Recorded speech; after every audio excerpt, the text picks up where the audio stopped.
Hello, everyone, and welcome to the Week 2 Fantasy Football Recap Show, the simulcast by Roto Experts and Sports Grid and RotoGrinders. You probably know this show as the Gillcast. I am Davis Maddock. I am joined by Sammy Reed and Nate Noling.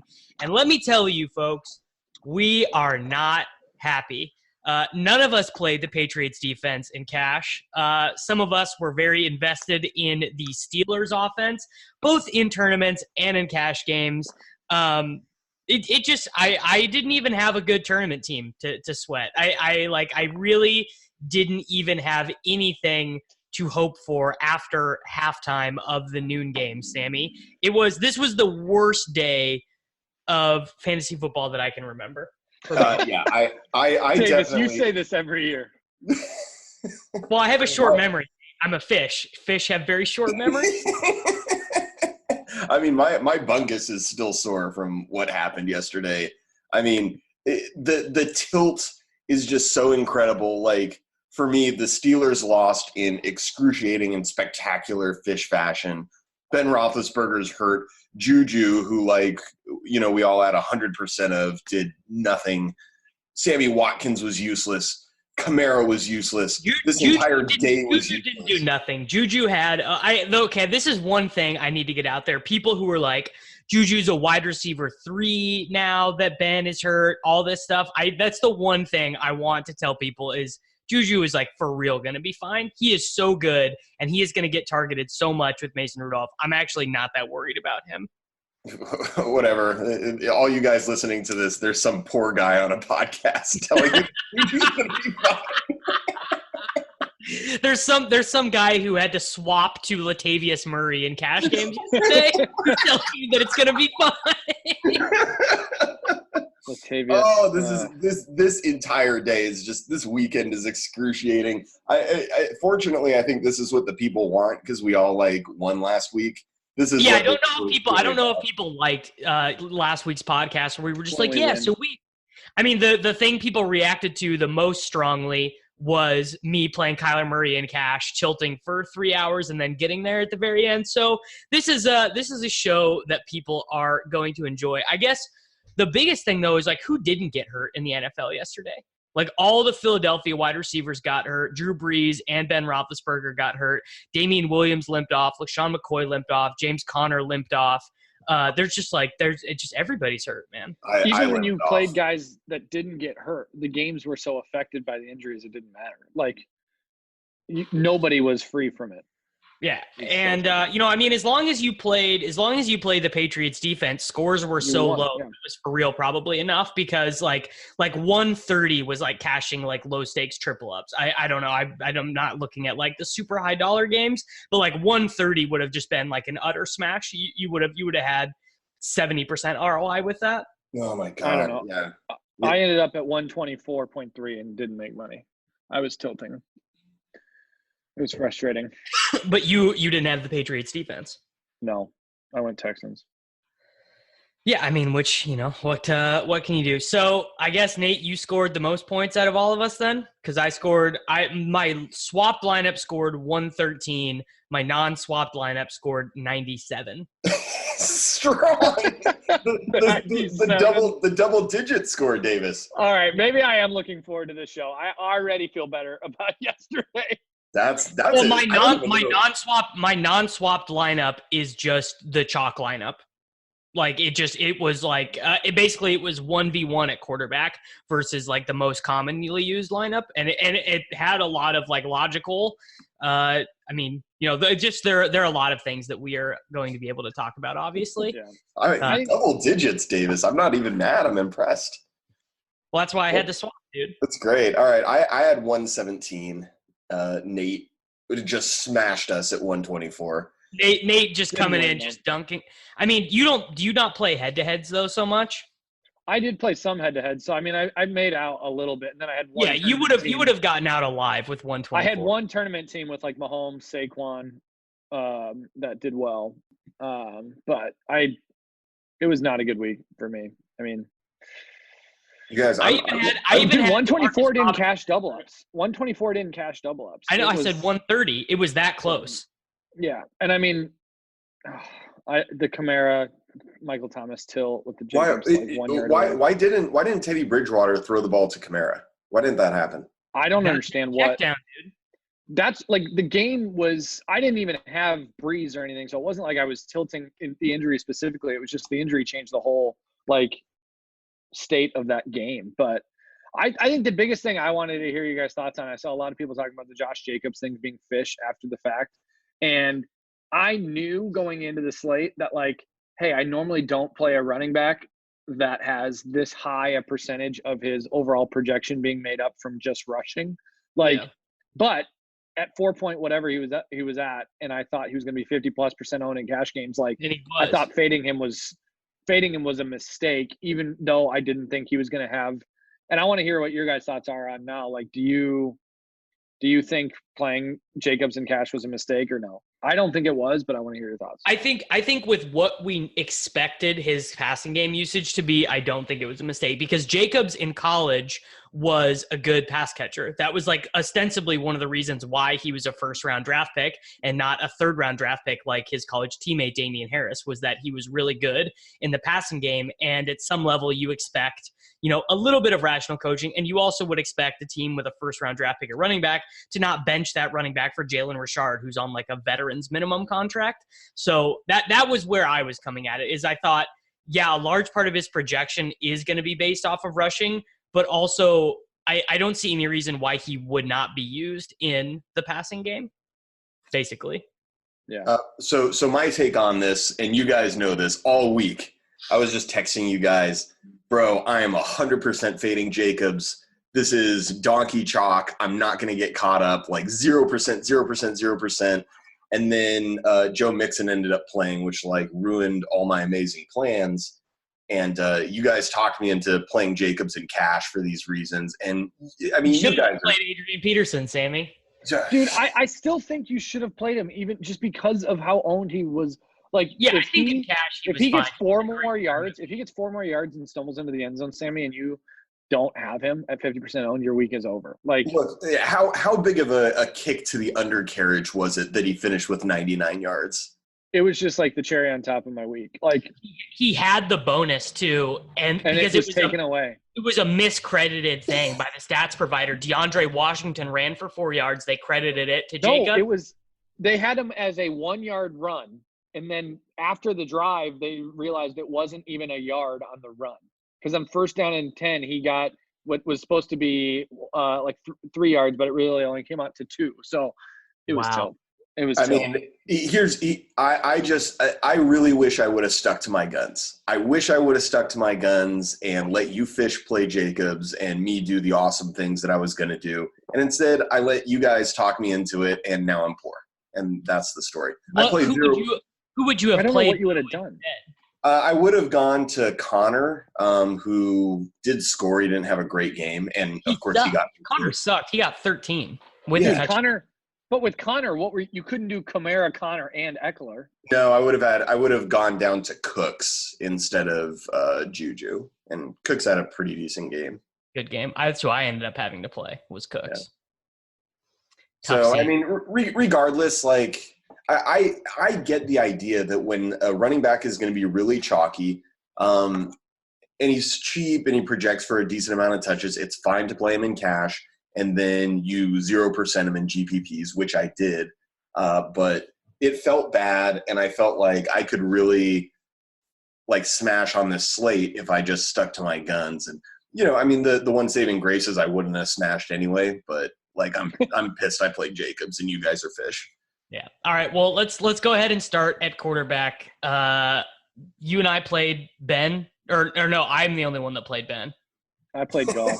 Smooth. Yeah. So I played Ben Roethlisberger, who left after a quarter and a half with some sort of right elbow inflammation. That after he left the game, everyone from Pittsburgh, all the beat writers said, "Oh, the team's known about this all week. It's been something that they've been concerned about." Would have been, that would have been some nice information to have, 2 hours before lock. Probably would have played Goff. Actually, no, I would have played Josh Allen because that's who the Daily Roto Optimizer wanted. And, I didn't need the cap basically because I found the rest of the guys that I like. And of course, Ben leaving was awful for Smith-Schuster and not good for the rest of the Steelers offense. So the thing I enjoyed the most about this is Davis in the middle of the slate texting us, "Nah, it's fine. Ben fakes this every year, and he comes back and he smashes. This is actually a good thing." Tell me that that's not true, though. Tell me that, like, once a year, Ben doesn't go to the sideline and fake an injury and then come back in.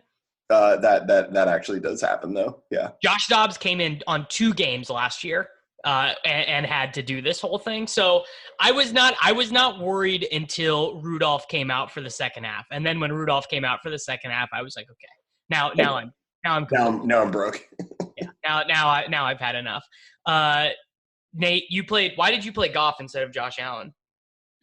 Just because of the total. I thought Goff just felt more safe in this, even though I preferred Allen in GPP. I mean, in cash games, like I want a guy who I think the Bills could totally put up 7 points and you wouldn't be surprised. Like the Bills could bill at any time. And I think this Rams New Orleans game, I just didn't see a way that this didn't end up being the game that I wanted most of my exposure to all week. I just wanted exposure.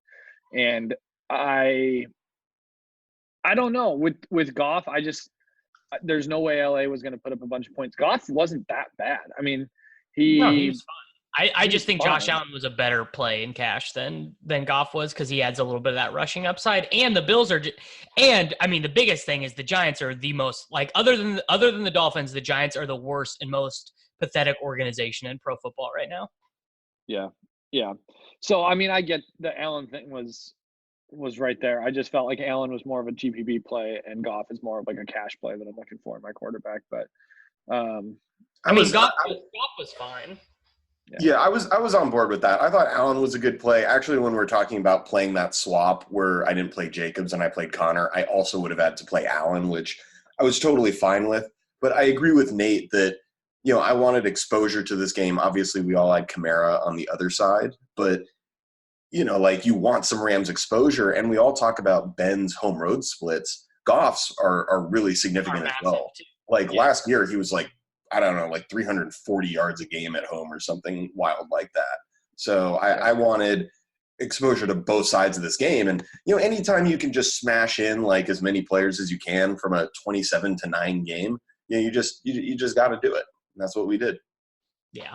I mean, that game ended up having a lot of points. The Seahawks Steelers game, they just none of them were recorded by Ben Roethlisberger.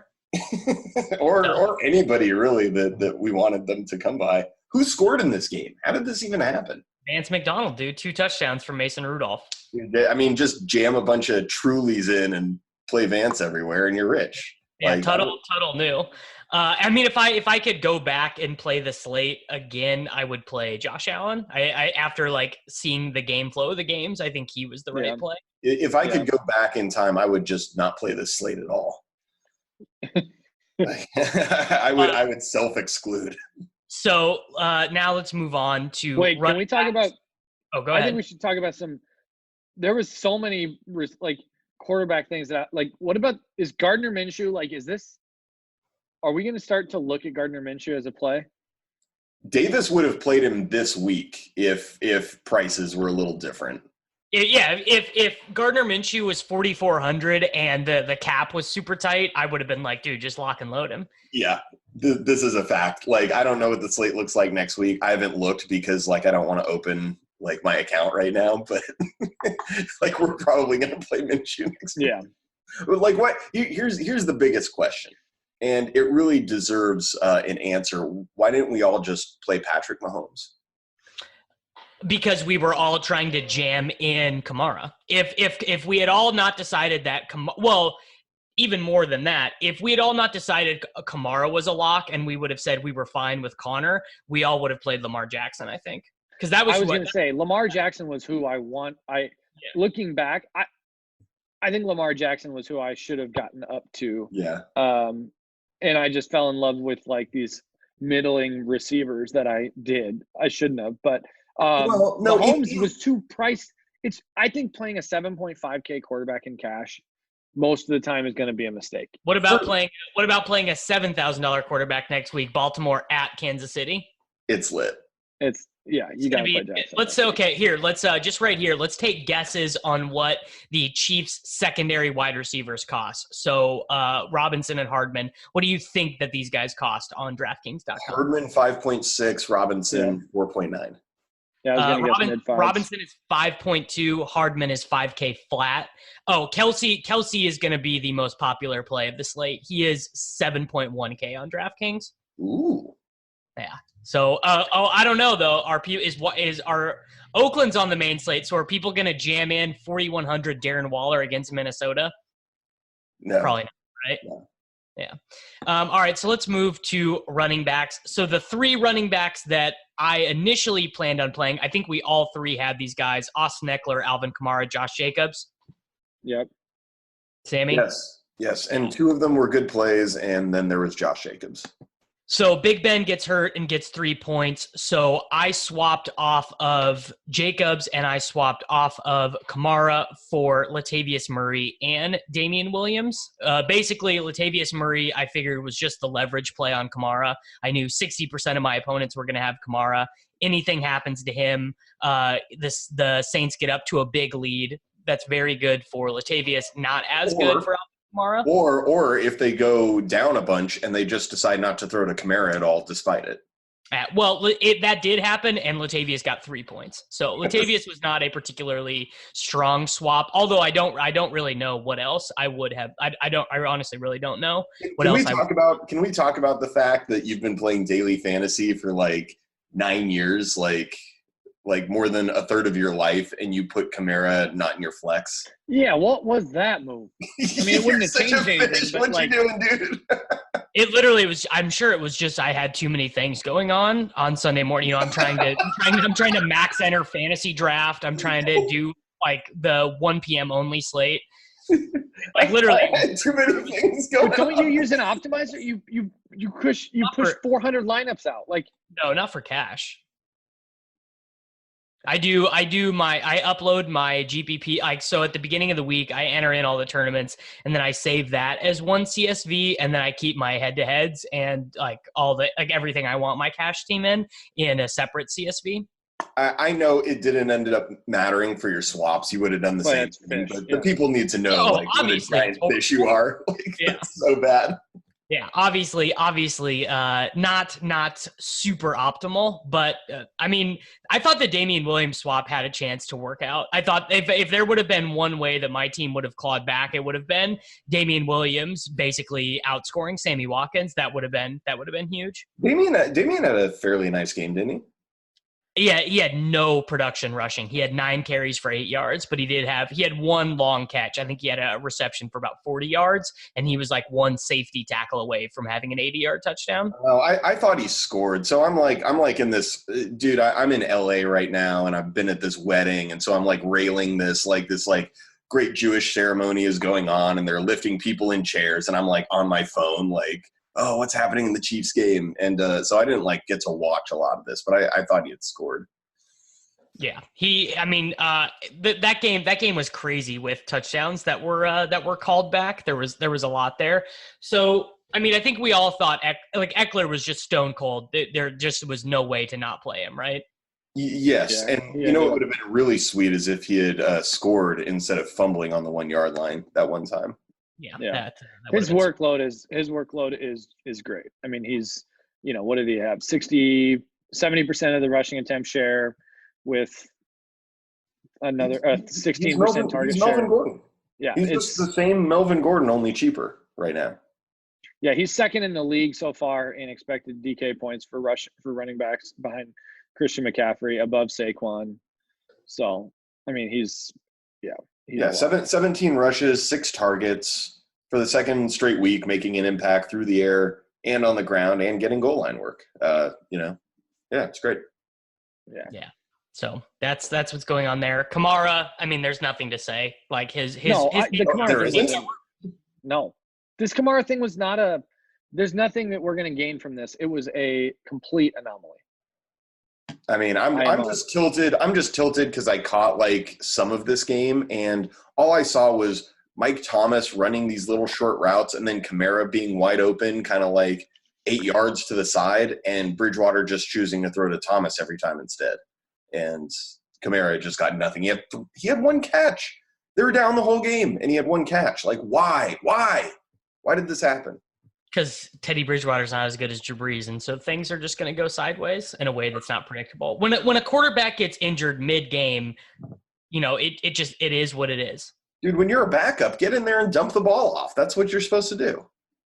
Let your playmaker make a play in space. Make it happen. I'm tilted. Yeah. A couple guys I think had great workloads that I wasn't considering at all were Aaron Jones and David Montgomery. I mean, they ended up do not talk on this podcast about David Montgomery. Like, literally, dude, he does not matter. Lead back, David Montgomery. Yeah, you won't play him once all year. You're tripping. Dude, the Bears are too Davis, bad. What are you talking They're about? way too bad to play that guy. When you hit 62% of the rushing attempt share and above 10% target share, you're in play at those salaries. That's insane. Yeah, bro. He got what, like 18 rushes, and Mike Davis was down to 3, and they started like jamming him in on the goal line and gave him all those goal line rushes. Like, he will probably get. I mean, he to me is in a very similar category to like Marlon Mack and Derrick Henry. No, Sure. He had above a 10% target share. Both. I do not. I probably am not going to buy that as repeatable week over week. I think Mike Davis will play more. I think there will be more games where Mike Davis has usage like week 1 than more games where he has usage like week 2. Nate's like, above 10% target share. He had 3 targets. Like, well, yeah. I mean, it's not like the Bears are passing 40 times. Like, if he has one less target, he's got like a 3% target share. Yeah. Like, I mean, he's fine. I just like, and in general, guys who get, a lot of their rushing production, or a lot of their fantasy production from rushing, and they play for a bad team. I'm just not. Oh, you mean like Josh Jacobs? Yeah. Who we just jammed in. I thought that Josh Jacobs was going to be more used as a receiver, though. I was wrong. I actually thought he was going to be that was a fish take. I actually thought he would be higher owned. He was only 45% owned in one of the giant $25 double ups. Well, there probably were at least I mean, I guess I don't know. How many people late swap? Probably not enough. Yeah, maybe a couple percent, but I was expecting like 67%. The way, and every tournament's a little different, but like in this one, Eckler 61%, Kamara 69%, nice. Jacobs only 45%. I was surprised at those numbers a little bit. Yeah. Okay. I mean, I think that's really about it at running back. Wide receiver. Sammy, you and I both planned on playing Smith-Schuster, Watkins, Tyrell Williams. Yeah, and that's exactly what I did, and I just want to like off myself. Like how it just so tilting to watch every receiver on the Kansas City Chiefs smash like God, except Sammy Watkins, who got like 13 targets and couldn't do anything with them the entire time. Some of them were tough, but yeah, I mean, and McCole Hardman had a 72-yard touchdown called back by a LaShawn McCoy hold too. So Watkins could have been like a pretty clear 4th on that team in fantasy points, which would have been hilarious. The only thing that would have been better is if it was Watkins' touchdown that got called back. Yeah, that would have been a massive tilt. Yeah, so the icing on my poop Sunday. Nate, you played Michael Thomas and Robert Woods over Smith-Schuster Watkins? Yes. Yeah. Well, I mean, it was also with after seeing Sammy Watkins get 13 targets, how do you feel about that decision? I mean, the Michael Thomas over Schuster thing was pretty clear cut for me, and then the Watkins. Yeah, but they were $700 apart. Yeah, and so what was the Watkins and Woods discount? Robert Woods was literally not in the same territory of play as Sammy Watkins. He was a whole tier below. That is correct, but you need to find somebody you're acting in like life the salary was that zero. You love as much as Nate loves Robert Woods. Like, no, Michael Thomas is the one that Nate loves. Michael Thomas gives Nate heart palpitations. You were acting like the salary was zero. It wasn't. What do you mean the salary was zero? What was I mean, Woods? Juju and Watkins was not equal to Woods and Thomas. Yes, it was. No, It was. They were what 14.7. I think 7.2 for Watkins and 7.5 for Juju. Yeah, and Thomas was 8. and Woods was 6.5. Well, so that would be more, it was literally a 2v2. It was an even 2v2 salary swap. Yeah, it's like $200 difference. Yeah. No, it was more. I think it was like 300 plus. So it was like 300. It was a very Nate. It had to have been because our teams used the same salary at quarterback and our teams used the same salary at defense, and the rest of our players were the same. So it had to have been close enough for it to work. Because we had the same running backs. My quarterback was $100 less, and my defense was $100 less.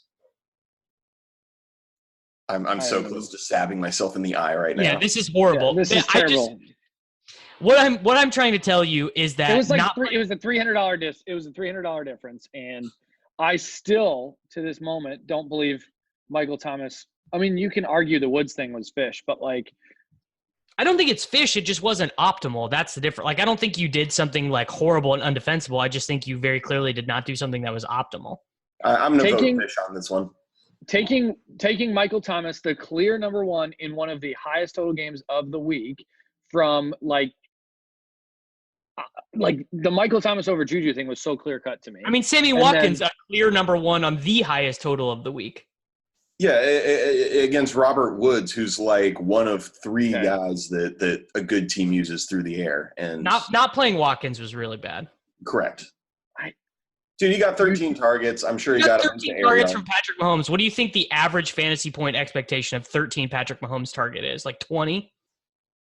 Yeah, like at least double what Sammy Watkins actually got. Yeah. So what I had to do, obviously, because I was big time trailing, was I swapped my wide receivers. So I got off of Darren Waller. So the pass catchers I played were Brandon Cooks, McCole Hardman, Smith-Schuster had already locked, and Travis Kelce. If Hardman had not had the 72-yard touchdown called back, I would have been like pants off running around my house because I'm pretty sure I would have gotten there if the second straight week, just sick life run out. Yeah, so I ran hot the once, couldn't run hot the second time. But I guess I would say this about Rams wide receivers, just after watching their 2 games, because they've been in these late games, so you just see most of it on Red Zone. I don't think I'll play any of these guys in cash maybe for the rest of the year. Literally their target distribution is too wide. But that's the same, so with Woods, my mistake was just believing that Woods is still the target for Goff, which he was last year. And I think your other mistake, Nate, was not buying into the Brandon Cooks revenge game narrative, which I think was a bad move by you. But I do believe that I would much rather take Michael Thomas and Woods in a who I know to be clear number ones without the question mark of injury, and just the assumption that Watkins is the number one with Tyreek out, with Kelce, and with how much Mahomes is able to spread it out, doesn't make it Bro, he got 13 targets. He was the number one. I understand that now looking back, but I'm saying in the moment you have to look at a variance in a target projection, and a variance in target projection for Michael Thomas plus Robert Woods versus Juju and Sammy Watkins. When you think of error bars with target projection, that is going to be a much more volatile situation with their number one receiver leaving, a tight end who already is the number one on that team, and a quarterback who can spread it out the way Mahomes does. The target volatility on that team, even though Watkins, obviously it worked out. He had 13 targets. But now there looking is back, no target volatility for Sammy Watkins at all. This is the height of irony. A gentleman who played Robert Woods in cash trying to tell us about target volatility of Sammy Watkins. There was no scenario where this game would be played and Sammy Watkins would see less than 8 targets. I would have made under 8 targets minus 800 or plus 800. Nate, I don't get Nate, you got to take the L on this one. Nate, I think this is just absurd. This is just not good. What do you think they're going to do? Throw 28 times on the road? Woods had 131 targets last year. Woods was the leading targeted receiver on this team last year. 131 is not even that many if you break it down per game. It's like okay, fine. He had a 23.5 target share percentage of this team. Okay, what did Watkins? Watkins' target share was like 22% while he was healthy last year, and that was with Tyreek active. Tyreek not active. Watkins was like under 15% last year, but he left 2 games early. He played 2 games. He left 2 games early with injury where he played 1 series. Right, and the other thing about Woods is what's that data look like with and without Cooper Kupp from last year? Tyreek Hill didn't even have a 23.5. Or Tyreek Hill had the same. Tyreek is not that style of receiver. Watkins out-targeted Tyreek in 4 of their games that they played together last year. I wish people could see the video. Nate's about to have an aneurysm right now. You already have the clear number 1 in Kansas City being Travis Kelce, who is going to eat 25+% of that target share. When Tyreek is out, to assume that now Watkins is a 23.5+% target share projection does not make, like, it's not a 1-for-1. You're right. It's not a 1-for-1. Watkins is actually more likely to be a high volume wide receiver than Tyreek is because of the types of routes that he runs. I totally agree with your logic there, Nate.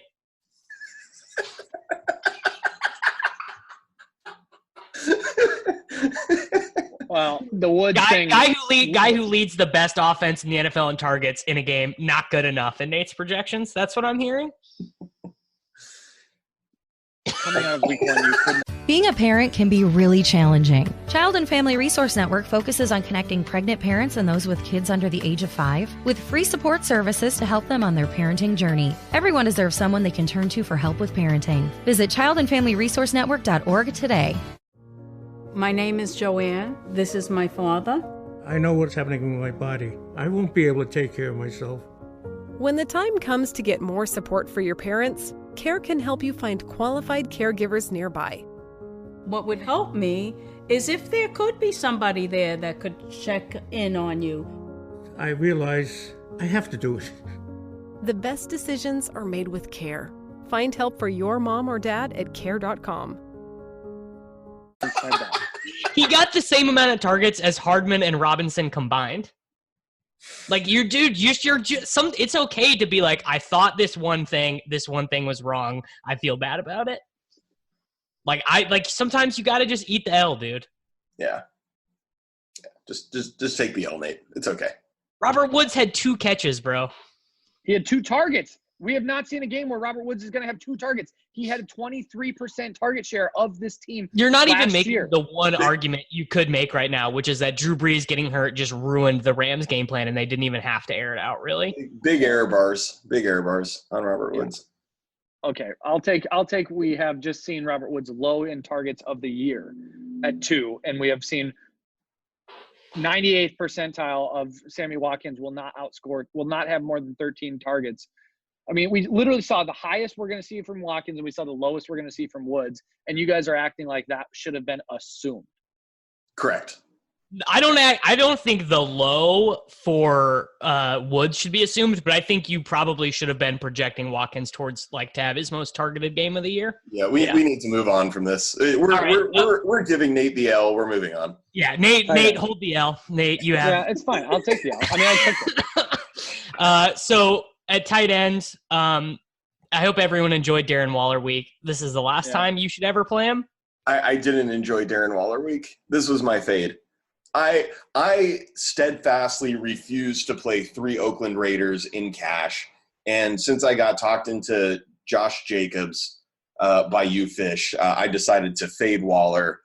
And instead of going Ben and Waller, I went Goff and Vernon Davis, who I actually thought was in a pretty good spot. They were supposed to trail the whole time. He had like 7 – you guys are very tough scene, man.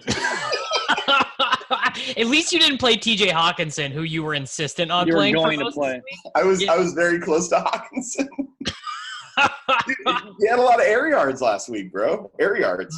Man. Dude, also, I apologize. I'm like in this hotel room, and it's like 8 a.m, and somebody's like vacuuming outside in the hall. They think that's a good idea. No one can hear. Okay, cool. I don't understand the not playing Waller there, Sammy. That's a fish move. Because I didn't want 3 Raiders, and they ended up scoring 10 points, which indeed was a great idea. But the thing to do was to just play Waller and Tyrell and not Josh Jacobs. But I just wasn't going to play 3 Raiders. Like, you have to understand, each of them are individual values. That is correct. But, like, playing all these 3 guys together, like, no crap, you didn't score 130 points in cash. You played 3 Raiders the Raiders scored 10 points. Obviously. Like, that was a bad decision by everybody who did it, and you guys did it, and you guys are bad. I'm going on mute. Okay, the reason my lineup didn't work this week had nothing to do with 3 Raiders in cash. It had to do with Alvin Kamara and Michael Thomas combining for less than 30 points. My lineup not cashing had a lot to do with getting 1 point from defense and 3 points from quarterback. It's just when you get 4 points combined from 2 of your positions, I'll be honest, it is hard to cash. What did you play at defense? I played the Denver Broncos at home to can't throw to his left Trubisky. I don't hate it. I literally thought they were fine. But they got 0 sacks. They got 0 turnovers, and Trubisky just spent the entire game handing off, basically. Well, I mean, that's kind of the issue. So when you look at point spreads, right, like one of the biggest indicators. Yeah, the fact that they were a home dog was not good. Yeah, for sure. But, Davis was on the thing where, like, they win all their September games. So, like, this is a bad line. I'm just going to jam in that. They did still cover, though. I need that because classic betting perspective, Davis. It was, hey. Sammy and I are smashing the athletic pentathlon league right now via our not the Superflex portion. You and your Bill Simmons takes. Hey, Sammy, you know who we have in the Superflex auction league? Tyrell Williams and Darren Waller. It's actually pretty slick. Yeah, but we started OJ Howard and his goose egg over there. Wait, Waller still got 7 targets for, like. Why is Waller a bad play now moving forward? If we're not playing 2 other Raiders in cash, I don't have a problem playing. I'm actually just done with the Raiders. I like Tyrell because he's, like, actually a number 1 receiver now. Tyrell's a boss. Yeah. But I don't understand what the hate is on Waller. Like, Waller at 4,100. I mean, I won't play him versus Minnesota because it's Minnesota, but, like, nothing about what we've seen from Waller seems like it's going to change going forward. No, it's just that psychological construct, where it's like, oh, I had this guy at 3K and then 3.3K, yeah. Like, now he's 4. I don't know, but he's probably still. I'm just gonna play Kelsey next week. I think that's probably sharp. Let's do sharp. Because he's the number 1 receiver in Kansas City. That's probably sharp. Man, when Nate plays Watkins at 6.8K, I just really want everyone to pay a lot of attention to the fact that that's going to happen. Watkins is an elite GPP play this week, by the way. I haven't started, like, looking at stuff, and I don't even know how viable this is. But obviously playing Watkins and Kelsey just on the surface of it sounds very intriguing. Yeah. So. Big takeaways. I actually think, like, stuff that happened this week is going to be kind of just like a massive change to how things go for the rest of the year, because with Mason Rudolph at quarterback, those guys are not going to be playable. Smith-Schuster, James Conner, even maybe like James Washington, he's 3,500 against San Francisco. Maybe he would be, And the Saints offense, Michael Thomas, Alvin Kamara, those guys have been huge parts of daily fantasy for the last 2 years and season-long fantasy, and those guys suck now. You do not want to have those guys on your teams now. Like, that's just the way it goes. Those guys suck now. One of the most efficient receivers we've seen in the past 10 years. They suck now. You want it, Nate? No. I Michael Thomas, bro? I don't want them without Drew Brees. I'm just saying these guys suck now. This is big news for our Superflex auction league, Davis, because we don't have any good players. So the fact that there are good players with values going down might play. Yeah, no, it's true. It's like, hey, look, Le'Veon Bell with Trevor Siemian tonight. He better freak out. They better just run 20 screen passes to Le'Veon Bell. I would take 21 targets for 19 yards and just come away happy with that, I think. After the performance that Joe Mixon put on at home against the San Francisco 49ers, they just got absolutely toilet flushed by the 49ers. I'm so tilted. So I had so much Jimmy Garoppolo in week 1 and in GPPs, and it didn't work out. And then he smashed this week. Yeah, it's tilt. One of my big takeaways, and I know that many people have been on this train, but I thought this was really a breakthrough performance for Arizona on the road in Baltimore. Like, that's a tough scene. And Kyler Murray was just awesome. And the Arizona receivers were awesome. Fitz just smashing again with over 100. Kirk had a great game. I mean, Kyler Murray, like, he hasn't even started running yet. And he has back-to-back 300-yard games. And obviously Kyler, if his coach was not the biggest coward of the 32 NFL head coaches, they would have had a real chance to walk into Baltimore and beat what is like maybe the NFL's second or third best team. Cliff Cowardsberry, is that what we're going to call him?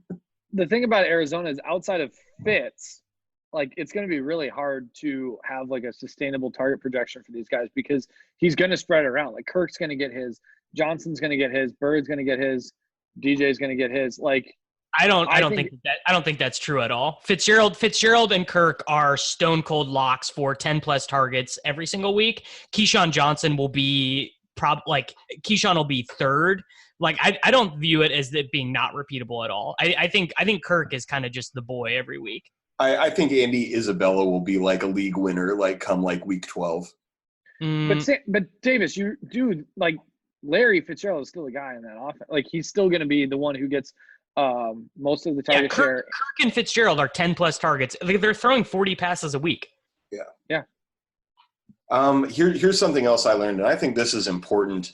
If the Patriots had not just absolutely mollywopped the Dolphins, I think Antonio Brown would have had a massive game. Like, he was their new toy, and I think we were all underrating. Remember when they got Randy Moss, and we all thought Randy Moss was like kind of dust, and then I don't think Antonio Brown is dust. I just think he's going to like probably be suspended or something. I don't know. I'm sure he will. But while he's playing, I think that they're just going to target the hell out of Antonio Brown, and he is going to absolutely smash. And I'm going to play him a lot next week. I mean, he underperformed. I mean, he literally only caught 50% of his targets. And so, like, this could have been, even without like them passing more, he could have had a smash week here. Absolutely. I mean, same this for is scratching the surface. For Gordon though too. Gordon had 5 targets, only caught 2 of them. Yeah, that's what Gordon does though. Yeah, they had similar. Gordon's always going to have a lower catch rate though.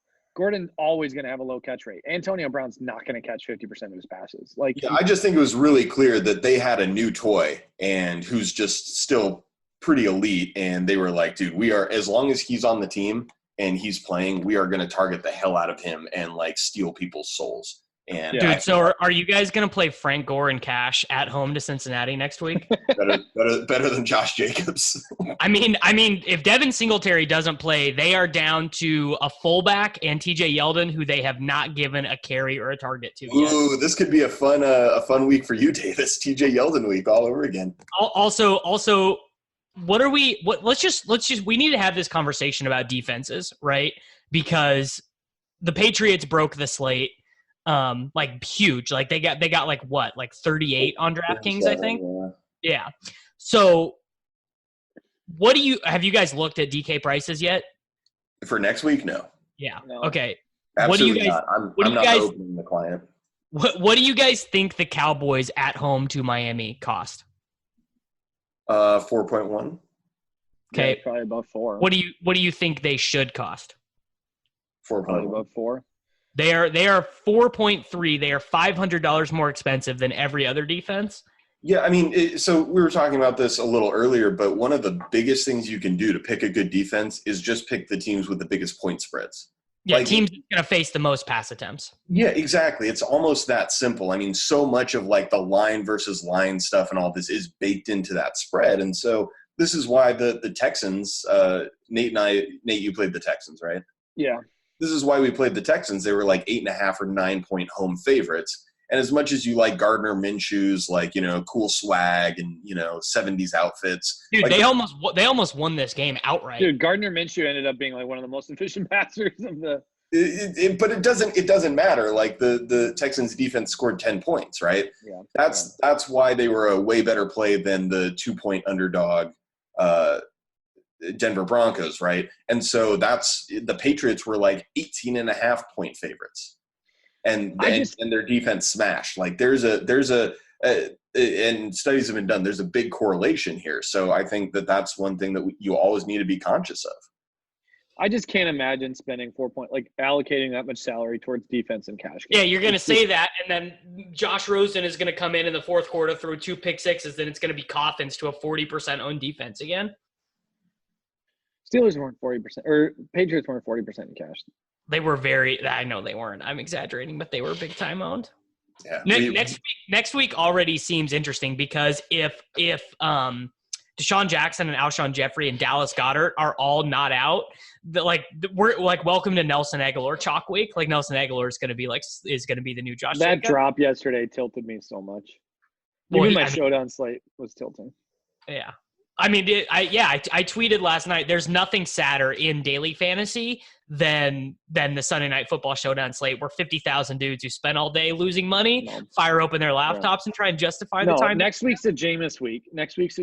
He's like down to like 5-4 or something, going up against the Giants, who are the worst, at home. It's a Jameis Godwin week for me. Wentz will probably end up being the cash play, 5,600 at home to Detroit. I haven't even looked at projections. With no receivers. I'm not even looking at the slate. Like, I still need to figure out a way to like GoFundMe like some money to like enter contest next week. Sammy, we gotta go sell some blood this week. We gotta go find the blood donation centers in somewhere in that's really it. The worst thing about having a bad week is when you have to come on and talk about your stupid decisions. Yeah, imagine getting done with that slate yesterday, and then at 7:00 having to go on TV and talk about the slate for 2 hours. Well, you know what I did is I got done with that slate, and then I played some Showdown, and then lost even more because I freaking played. I know I do say this a lot, but I think yesterday was the most money I've ever lost in a single day. What's Bitcoin at right now? Yeah, well, I had like the best day I've ever had in college football on Saturday. So I just was like all night long, I was just entering more tournament teams because I was like, the money keeps rolling in the account, so why not? And like it was, it's just one of those things. And none of them had Patriots defense, and now you're poor. No, I just thought I was being super sharp with my Broncos at home call, dude. The altitude is so bad. Trubisky can't throw to his left.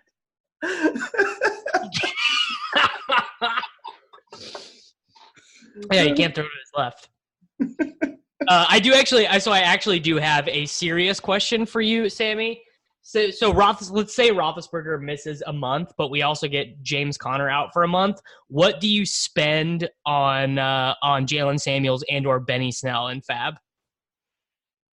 I mean, I probably.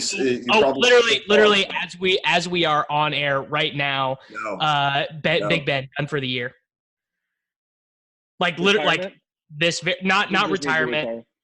But he's having elbow surgery. He's out for the year. He just needs to retire. I mean, there's no way he's coming back from. Can I swear on this show? Can I? I shouldn't. I'm beside myself with tilt right now.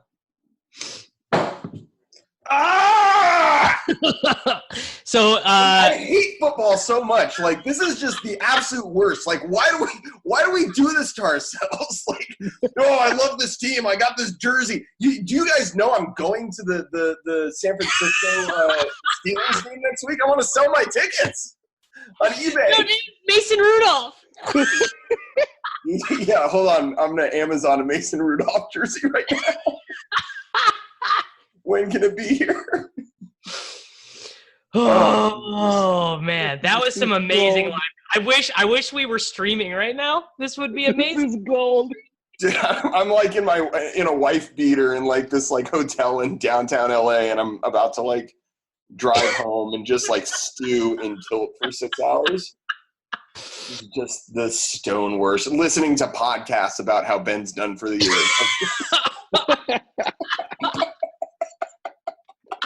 Oh, Sammy. My wife's going to be like, "Oh, it's okay, honey." Welcome home. Do you think the Steelers are tilting that they traded Josh Dobbs? No. I thought Dobbs was the primary backup. No, dude, they drafted Rudolph in the third round, the pick we stole from the Raiders. Rudolph to Washington. Yeah. I'm gonna have to listen to Adam Levitan The shower narrative for like all week. I'm tilted. Wow. Tough scene, man. the definition of a tough scene. I think I'm probably going to go through all my leagues right now and try and send super lowball trade offers for Smith-Schuster. Just the lowest. I'll give you Josh Jacobs for Juju Smith-Schuster, who says no. That's the way you profit off of this news. Let's see. What are the Steelers in the main slate? Can we end this podcast? Fine. We can. Sammy just wants to be done. I wanted to see what the 49ers defense cost, but that's fine. All right. Yeah. End of this podcast. We end it with some prime Sammy Reed tilt. Everyone, we will be back next week. Hopefully a little less tilted.